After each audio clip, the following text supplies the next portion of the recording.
everyone, my name is Beatrice Chan and I've been asked to tell you a little bit about the sustainability practices on my farm, Summer Rose Flower Company. So, we have a mixed farm. We raise animals. We have sheep, horse, and mixed poultry, and then we grow cut flowers, and that's the business portion of the farm mostly. We're located on the Mississauga Anishinaabe territory, just outside of Lakefield. And I would like to express my respect and gratitude for all the living and non-living relationships that support me in my life. And I hope that the work that I'm showcasing here is a testament to me trying to support them in return. We all know that climate change is a real thing, and climate change is impacting agriculture in our area, the Kawarthas, through things like droughts, extreme heat, and other extreme weather events. And so if I want to keep farming into the future, I need to build some climate change resilience into my farm so that I'm not just wiped out by these events. And then I also need to recognize that agriculture can be part of the problem towards climate change and the climate crisis. But if I change my practices in a certain way, then it can be part of the solution instead. So I can build climate change mitigation into my farm as well. And I do this through regenerative agricultural practices. On my farm, we focus a lot on soil health because it's the basis of all my farming systems, whether that's feeding the pastures, which feed the livestock, or feeding the crops themselves and supporting those crops.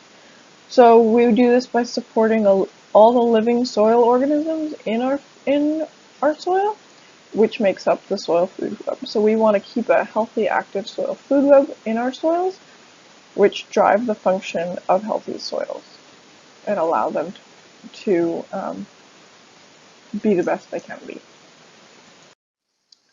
So our practices include things like keyline design, which is a landscape level layout to capture water in the soil, aerobic composting, and I do this not as a form of nutrient addition or organic matter addition, but as a way of growing or farming microorganisms in my compost heaps, which I then can put on my soils through compost, like the addition of solid compost, or through liquid amendments like compost teas and compost extracts, which I can apply to my pastures and things like that. I also am working on cover cropping, so my goal is to have living roots from plants in the soil 24/7, 365, which feed all those microorganisms and keep that soil food web going throughout the winter and all the seasons. I do mixed rotational grazing, so I rotate different animals through the pastures and give the pastures time to rest before animals come back on them and overgraze them. I also use no-till, so I don't use rototillers or anything like that in my flower production.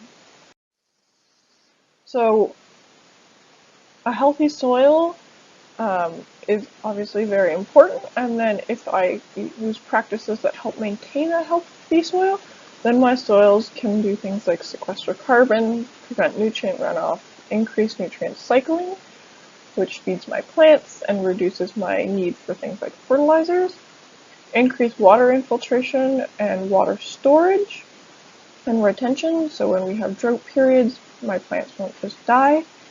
And then all of these things support healthy plants and animals, both the ones that I grow and raise on my farm, but also the wild animals and plants that live on my farm as well. And then that is how we build in the climate change, we build in climate change mitigation on our farm and resilience, and hope that we can continue farming sustainably into the future. If you want to connect with me, I'm on Instagram and Facebook. You can also email me or check out my website. If you have any questions, I'd be happy to answer them to the best of my ability. Thanks.